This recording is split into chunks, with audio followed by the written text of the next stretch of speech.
Dear Kuya Rex, itago nyo na lamang po ako sa pangalang Gabe. Ako po ay 28 taong gulang na. Isa akong wedding photographer na nakatira at nagtatrabaho dito sa Maynila. Sa dami ng kasal na kinuhanan ko sa nakalipas na 8 taon, masasabi kong halos lahat na yata ng klase ng pag-ibig ay nakita ko na. May mga couple na halos hindi mapigilang umiyak habang binibigkas ang kanilang vows. May mga magulang na umiiyak sa tuwa habang inihahatid ang anak nila sa altar.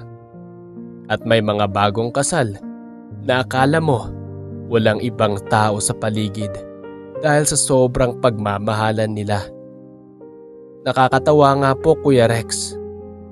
Ako ang taong kumukuha ng pinakamagagandang alaala ng iba. Pero pagdating sa sarili kong kwento, parang wala na ata akong gustong balikan. Marami ang nagsasabing maswerte raw ako dahil ang trabaho ko ay puro masasayang sandali ang nasasaksihan ko. Ang hindi nila alam na sa bawat I do na naririnig ko, may bahagi ng puso kong tahimik at nagtatanong kung bakit hindi ganon ang naging kapalaran ko.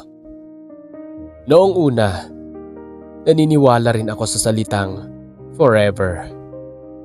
Naniniwala akong kapag mahal niyo ang isa't isa, kahit anong pagsubok ang dumating, ay magkasama niyong haharapin. Pero mali pala ako. May mga taong nagpapaalam kapag umaalis. May mga pangakong hindi natutupad. At may mga pag-ibig na bigla na lang nawawala na parang hindi kailanman naging totoo. 6 na taon nang nakalipas mula nang mangyari iyon. 6 na taon na rin mula nang huli kong makita ang taong pinakamamahal ko.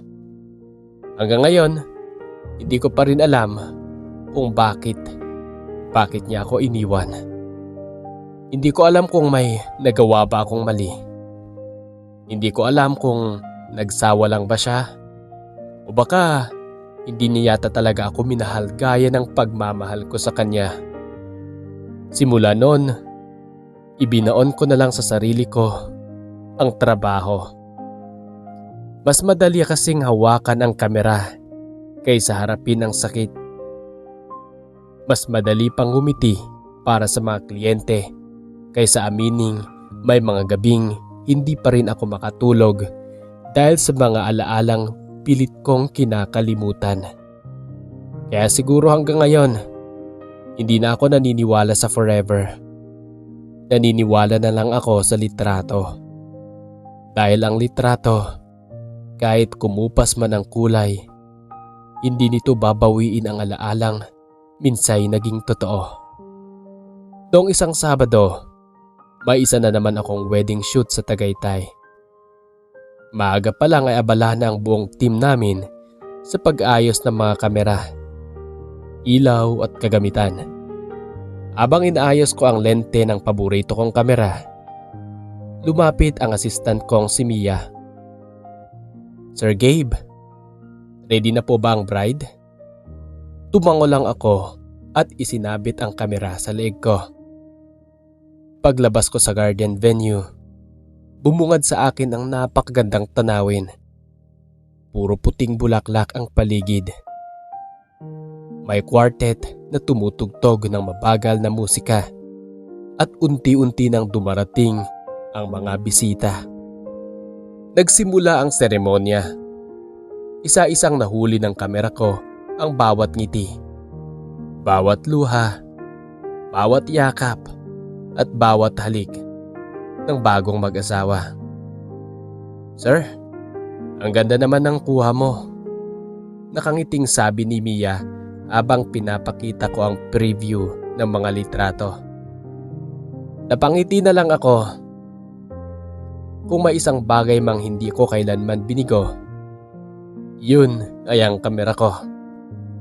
Pagkatapos ng reception, habang nag-iimpake kami ng gamit, biglang tumunog ang cellphone ko mula sa hindi kilalang numero. Hello, Gabe. Speaking. Good evening, sir. Karen po ito mula sa Ever After Events. Napaupo ako sa isang upuan. May exclusive destination wedding po kami sa Vegan. 3 araw ang event at ikaw mismo ang hiniling ng client na maging official photographer. Tinanggap ko na lang agad ang alok.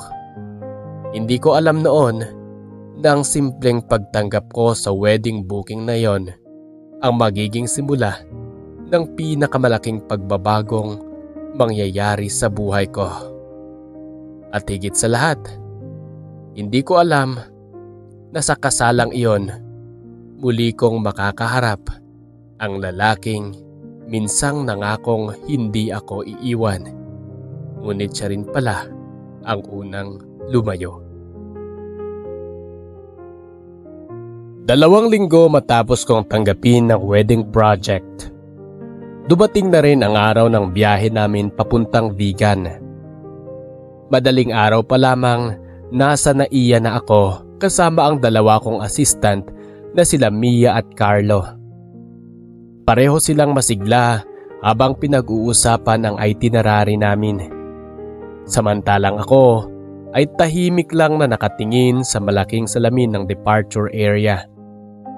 Hindi ko alam kung bakit pero simula nang makita ko ang pangalan ng groom sa kontrata, parang may kakaibang pakiramdam na hindi maalis sa dibdib ko. Nathan Velasco. Paulit-ulit kong binanggit ang pangalan sa isipan ko. Pamilyar talaga siya. Pero gaano ko man piliting alalahanin, wala akong maalalang mukha. Pagdating namin sa Vegan, agad kaming sinalubong ng event coordinator. Dinala niya kami sa isang napakagandang heritage hotel na eksklusibong in-rent ng ikakasal para sa kanyang pamilya at entourage. Parang bumalik kami sa nakaraan. Mga lumang bahay na gawa sa kahoy, mga batong kalsada, mga kalesang daan-daang dumaraan. Napakaganda ng lugar. Habang inaakyat namin ang hagdanan ng hotel, napangiti si Mia. Sir Gabe, feeling ko, ito ang pinakamagandang venue na napuntahan natin. Tumango lang ako. Oo nga. Pagkatapos naming ilagay ang mga gamit sa mga kwarto, dumiretso kami sa garden kung saan gaganapin ang pre-wedding shoot. Abala na ang lahat noon. May mga florist, may mga stylist, may mga coordinator na paikot-ikot habang may hawak na radyo. Maya-maya'y lumapit sa akin ang groom. Sir Gabe? Ay, ako si Nathan. Ngumiti siya at inabot ang kamay. Nice to meet you. Nakipagkamay ako. Napakabait niyang tao. Kasama niya ang napakaganda niyang fiancé na si Angela. Habang pinag-uusapan namin ang flow ng shoot, biglang nagsalita si Nathan. Hintayin lang natin ang best man. Siya na lang ang kulang. Tumango lang ako. Wala naman akong pakialam kung sino pa ang darating sa mga panahon na yon. Hanggang sa may humintong itim na SUV sa harap ng hotel. Isa-isang napalingon ang lahat. May lalaking bumaba mula sa sasakyan. Matangkad, nakaputing long sleeves, may suot na salamin. Tahimik ang kilos. Hindi ko agad nakita ang mukha niya. Pero nung alisin niya ang salamin niya at tumingin sa direksyon namin, parang huminto ang mundo ko. Hindi ako makahinga, ni hindi ko maigalaw ang aking katawan. Siya, si Adrian. 6 na taon. 6 na taon ko siyang hinintay. 6 na taon kong pilit kalimutan ang mukha niyang halos gabi-gabi kong napapanaginipan. At ngayon, nakatayo lang siya sa isang metro, layo sa akin. Nanigas ang buong katawan ko. Samantalang siya, halatang nagulat din. Unti-unti siyang lumapit. Hindi niya inalis ang tingin niya sa akin. "Gabe?" Mahina niyang sambit. Iyon lang. Iyon lang ang unang salitang narinig ko mula sa kanya matapos ang 6 na taon. Pakiramdam ko, bumalik lahat ang sakit na pilit kong ibinaon. Lahat ng tanong, lahat ng luha, lahat ng gabing hindi ako makatulog. "Gabe?" Napakurap ako nang marinig ko si Nathan. "Kilala mo pala ang best man ko." Hindi ako nakasagot. Bago pa man ako magsalita, si Adrian na ang sumagot. Magkaklase kami nung college." "Magkaklase? Yun lang? Ganun lang ba kadaling burahin ang lahat ng pinagsamahan namin?" Napangiti ako, pero hindi yun ngiti ng tuwa. Ngiti yun ng isang taong pilit itinatago ang sakit. "Oo," mahina kong sagot. "Magkaklase lang." Hindi ako naghintay ng kahit ano. Tumalikod ako at nagkunwaring may aayusin sa kamera. Narinig kong sinusubukan akong tawagin ni Adrian, pero hindi ako lumingon. Kung nagawa niya akong iwan noong walang kahit isang paliwanag, wala rin siyang karapatang humingi ng pagkakataong kausapin ako ngayon. Buong hapon kaming nagtatrabaho na parang walang nangyari. Pero sa bawat pag-click ng kamera ko, palagi ko siyang nahuhuling nakatingin sa akin. Hindi siya ngumingiti. Hindi siya lumalapit. Para bang may gusto siyang sabihin, ngunit hindi niya magawa. Pagsapit ng gabi, natapos ang rehearsal. Nagpasya akong maglakad-lakad mula sa makipot na kalye ng Vigan upang luminaw ang isip ko. Tahimik ang paligid. Tanging ilaw ng mga lumang poste at tunog ng mga kalesa ang kasama ko. Akala ko mag-isa lang ako, hanggang sa may isang biglang humawak sa braso ko. Dahan-dahan akong lumingon. Si Adrian. Mas malapit kaysa dati. Bakas sa mukha niya ang pagod at paghihinayang. Tinitigan niya ako ng ilang segundo bago marahang nagsalita. "Gabe, pwede ba kitang makausap? Kahit 5 minuto lang."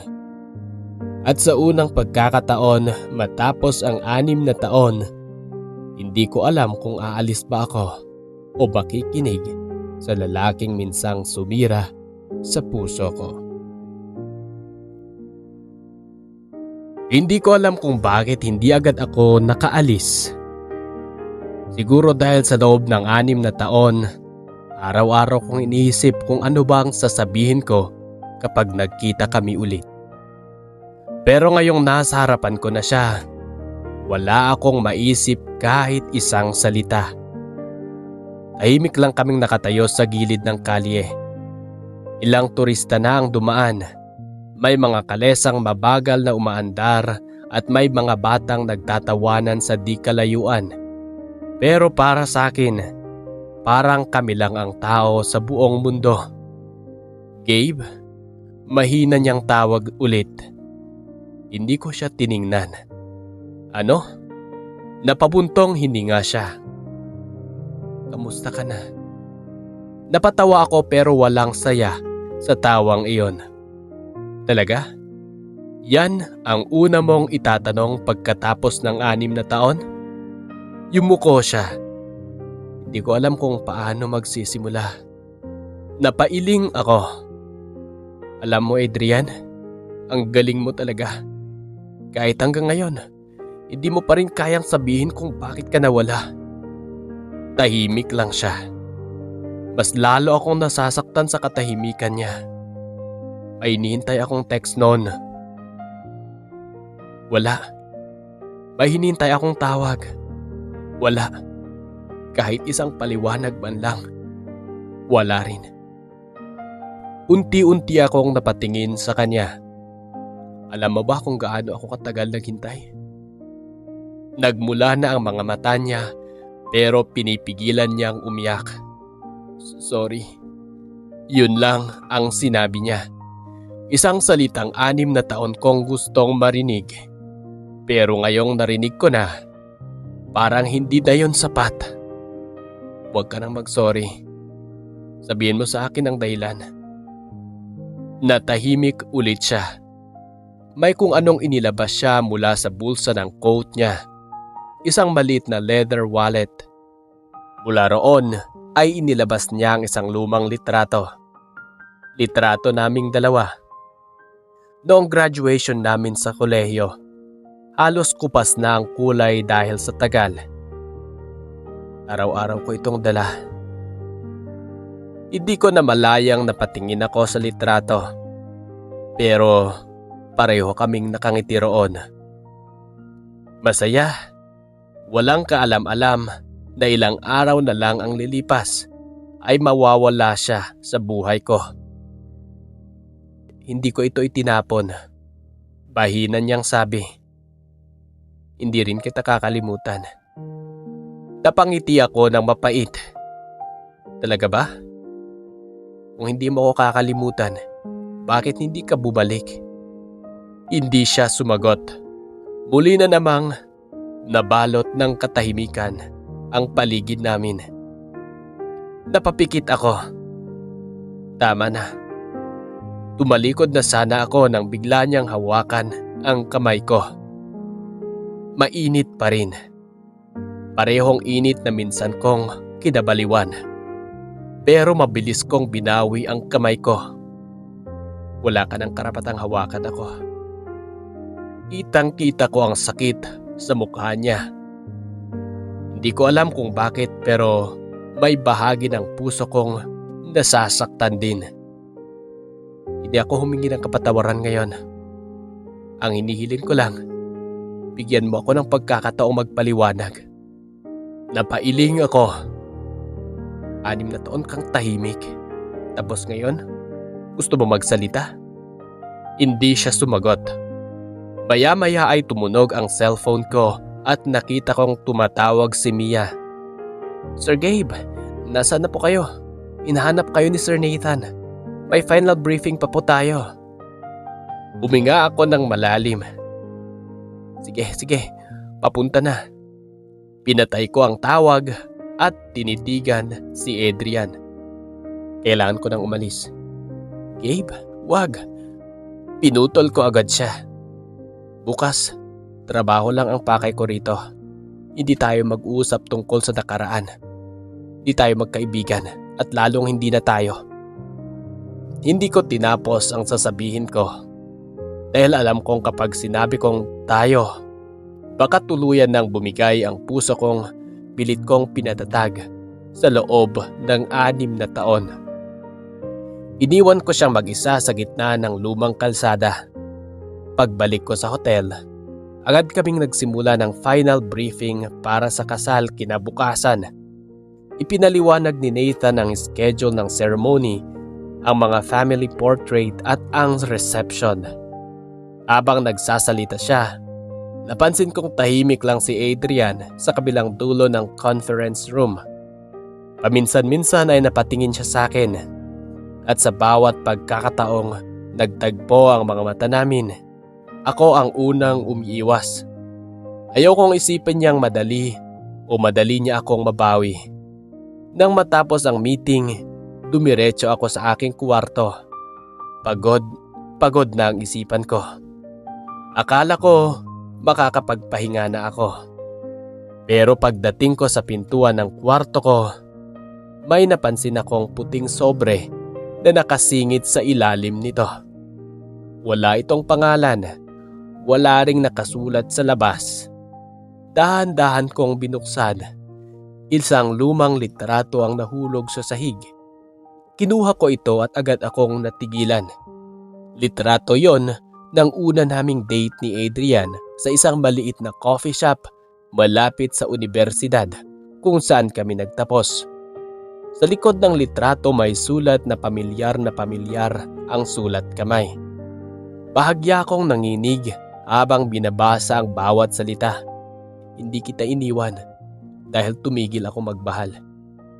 Nanigas ako sa kinatatayuan ko at sa unang pagkakataon matapos ang 6 na taon, naramdaman kong baka hindi pala ang pagkawala niya ang pinakamalaking kasinungalingang pinaniwalaan ko.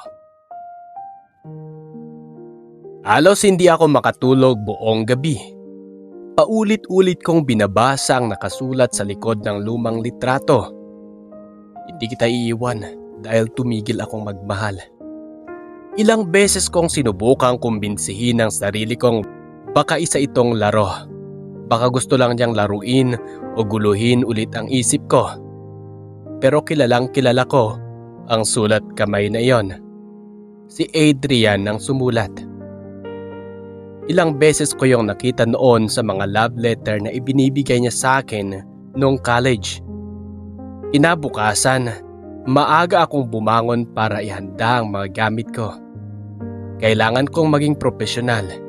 Kasal ito ng kliyente namin at ayokong mapektuhan ng trabaho dahil lang sa taong minsang sumira sa puso ko.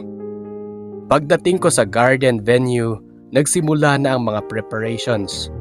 Abala ang makeup artist. Nagmamadali ang coordinators. May mga florist na inaayos ang huling detalye ng dekorasyon. Habang kinukuhanan ng larawan ng bride, napansin kong may isang coordinator na lumapit. Sir Gabe, pinapatawag po kayo ni Sir Adrian. Napatingin ako sa kanya. Saan? Nasa lumang chapel po sa likod ng venue. Napabuntong hininga na lang ako. Ayoko sanang sumunod, pero may bahagi ng puso kong gustong malaman ang katotohanan. Pagdating ko sa lumang kapilya, nakita ko siyang nakaupo sa unang bangko. Tahimik, parang kagaya ng dati. Narinig niya ang mga yabag ko, kaya dahan-dahan siyang tumayo. Salamat, dumating ka. Hindi ako ngumiti. 5 minuto. Yun lang ang ibibigay ko sa'yo. Tumango siya. Pagkatapos ay may inilabas siyang isang makapal na brown envelope. Inabot niya yun sa akin. Ano to? Buksan mo. Dahan-dahan kong binuksan ang sobre. Sunod-sunod ang mga liham ang bumungad sa akin. Halos 20. Lahat nakapangalan sa akin. Para kay Gabe. Napakunot noo ako. Bakit nasa iyo ang mga to? Kasi hindi na pinayagang makarating to sa iyo. Parang huminto ang oras. Sa mga oras na yon, hindi ko maintindihan ang ibig niyang sabihin. Isa-isa akong binuklat ang mga liham. Pare-pareho ang petsa. 6 na taon na ang nakalipas. May mga liham na nagsasabing mahal niya pa rin ako. May mga liham na humihingi ng tawad. May mga liham na nangangakong babalik siya kapag pwede na. Unti-unting nanginig ang aking mga kamay. Hindi ko maintindihan. Mahina kong sabi. Napayuko siya. Sinubukan kitang kontakin araw-araw. Pero lahat ng sulat ko hindi nakarating sa'yo. Napatingin ako sa kanya. Sinong pumigil? Hindi pa man siya nakasagot, bumukas ang pinto ng kapilya. Pareho kaming napalingon at nanigas ako.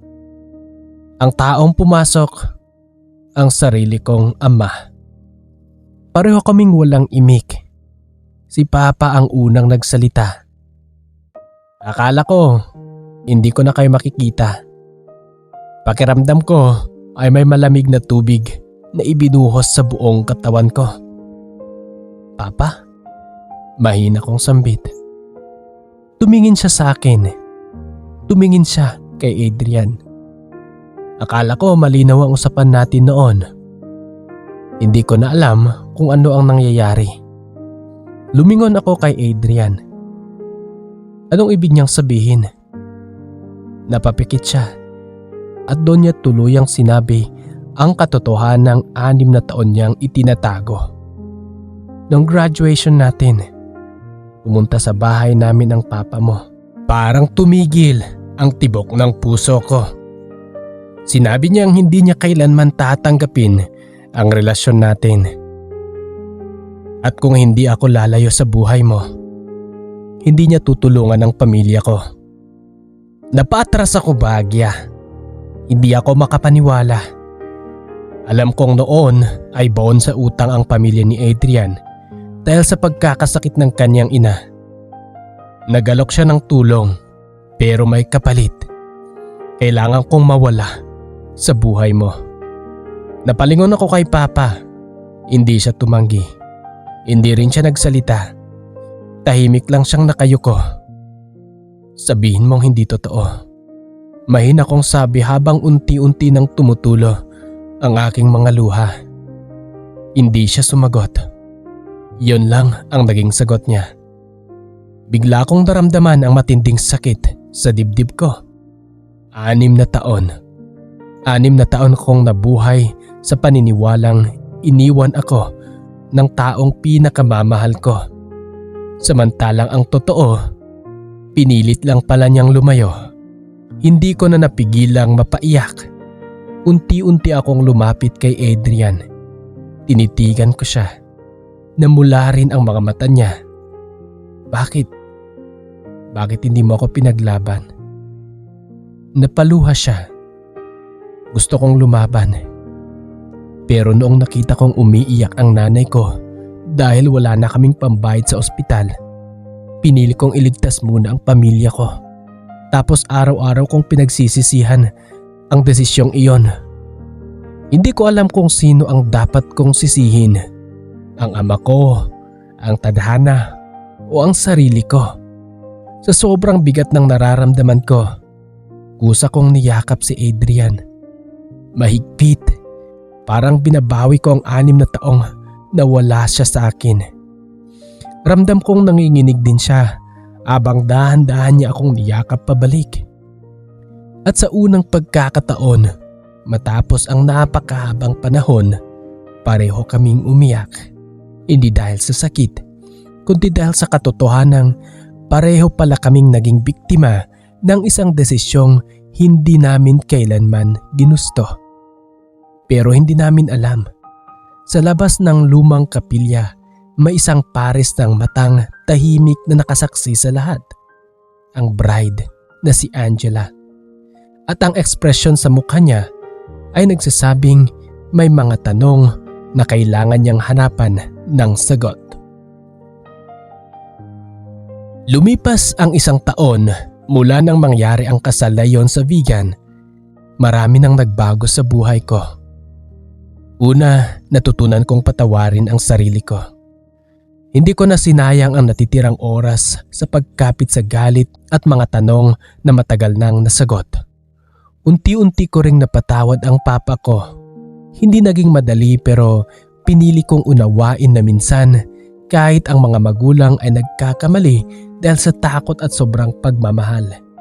At si Adrian, hindi na niya ako muling iniwan. Tinupad niya ang pangako niyang hinding-hindi niya hahayaang mawawala ulit ako sa buhay niya. Naging magkasama kami hindi lang bilang magkasintahan, kundi bilang katuwang sa pagtupad ng aming mga pangarap. At habang ako ay kumukuha ng pinakamagandang larawan sa mga kasal, siya naman ang nagdidisenyo sa mga event venue at mga tahanang puno ng pagmamahal. Madalas kaming maglakbay sa iba't ibang lugar sa Pilipinas at sa kalaunan ay nakatanggap kami ng mga proyekto sa ibang bansa. Ngunit saan man kami dalhin ng trabaho, iisa lang ang lagi naming inuuwian, ang isa't isa. Minsan habang kinukuhanan ko ng litrato ang isang bagong kasal, napansin kong nakatayo si Adrian sa di kalayuan. Nakangiti habang pinagmamasdan ako. Ngumiti rin ako. Ngayon ko lang tunay na naintindihan na ang litrato ay hindi lang pala tungkol sa pagreserba ng alaala. Isa rin itong paalala na may mga kwentong akala natin ay tuluyan nang natapos. Pero hinihintay lang pala ang tamang panahon para magkaroon ng magandang wakas. Isang hapon, nakaupo si Adrian sa ilalim ng isang malaking puno at habang hinihintay akong matapos mag-impake ng mga gamit, nakatingin lang siya sa malawak na langit na may payapang ngiti sa kanyang mga labi. Hindi niya alam na palihim ko siyang pinagmamasdan. Tahimik kong itinaas ang kamera ko. Inayos ko ang focus at pinindot ko ang shutter. Click! Nang tingnan ko ang kuha, hindi ko napigilang mapangiti. Sa libo-libong larawan ng mga kinasal, sa napakaraming ngiti, yakap at halik na huli ng kamera ko sa loob ng maraming taon, ang pinakamagandang larawan na nakuhanan ko ay hindi pala larawan ng isang engrandeng kasal, kundi larawan ng taong pinakamamahal ko. Larawan ng taong minsang nawala pero piniling bumalik at manatili. Larawan ng taong pinakapaborito ko sa buong mundo. At doon ko tuluyang naunawaan na ang pinakamasarap palang pakiramdam bilang isang photographer ay hindi ang makahanap ng perpektong ilaw o anggulo, kundi ang makita sa harap ng lente ang opisyal na paborito kong tao sa buong mundo. Dahil sa lahat ng larawang nakuhanan ko sa buong buhay ko, si Adrian ang naging pinakamagandang litrato na hindi ko kailanman hahayaan pang mawala. Maraming salamat Kuya Rex sa pagbasa sa aking kwento. Lubos na gumagalang at nagpapasalamat, Gabe. Maraming salamat sa pagbabahagi ng napakagandang kwento ng iyong buhay dito sa ating programa.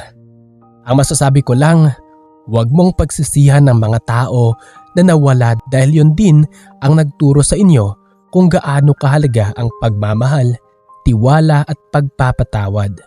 Hindi lahat ng sugat ay madaling maghilom, pero kapag pinili nating magpatawad, bibigyan natin ang sarili natin ng pagkakataong maging tunay na masaya. Ingatan niyo ang isa't isa at huwag na huwag hayaang may katahimikang sumira sa iyong relasyon. Mag-usap palagi, magmahal ng tapat at sabay niyong harapin ang anumang pagsubok na darating. At sa ating mga solid listeners, kung gusto niyo magpadala ng kwento, karanasan sa buhay at pag-ibig, maaari niyong ipadala sa amin sa ating mga official Facebook page at Gmail accounts na nakapin sa comment section ng video na ito. Huwag din kaligtaang mag-like, mag-share at mag-subscribe sa ating channel para sa mas marami pang mga kwentong ating mapapakinggan at kakapulutan ng aral sa ating buhay. Muli ako si Kuya Rex at handog ko ang awit na ito para sa inyong lahat.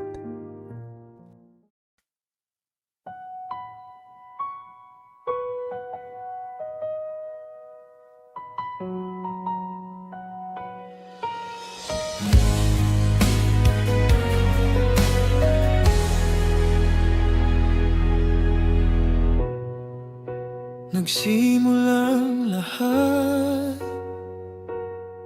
sa isang kanta.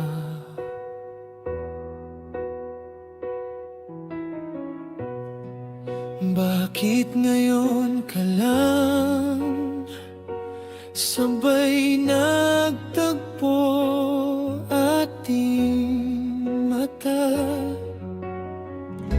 Ilang beses humindi, buti ay di ako nakinig.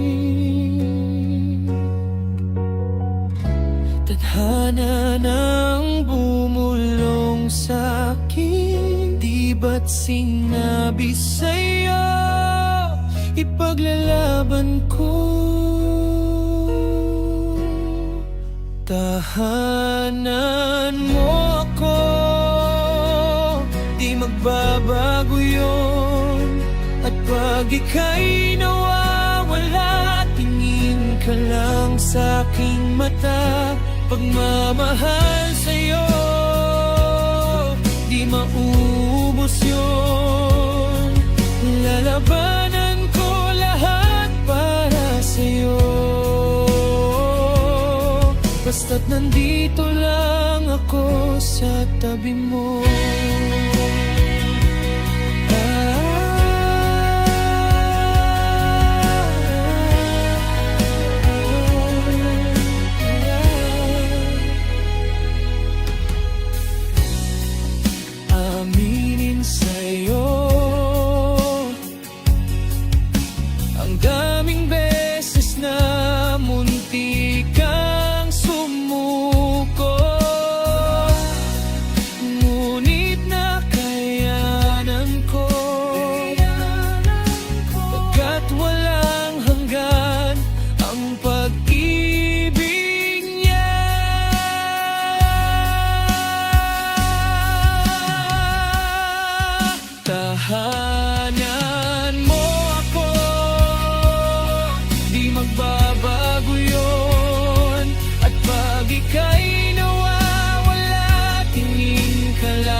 mauubos yun.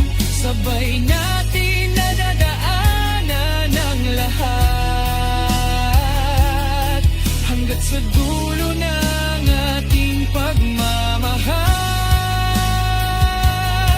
hanggat sa kunin tayo na may kapal. Tahanan mo ako, di magbabago yun. At pag ika'y nawawala, tingin ka lang sa aking mata. Pagmamahal sa'yo, di mauubos yun. Sabay natin nadadaanan ang lahat, hanggat sa dulo ng ating pagmamahal, hanggat sa kunin tayo na may kapal.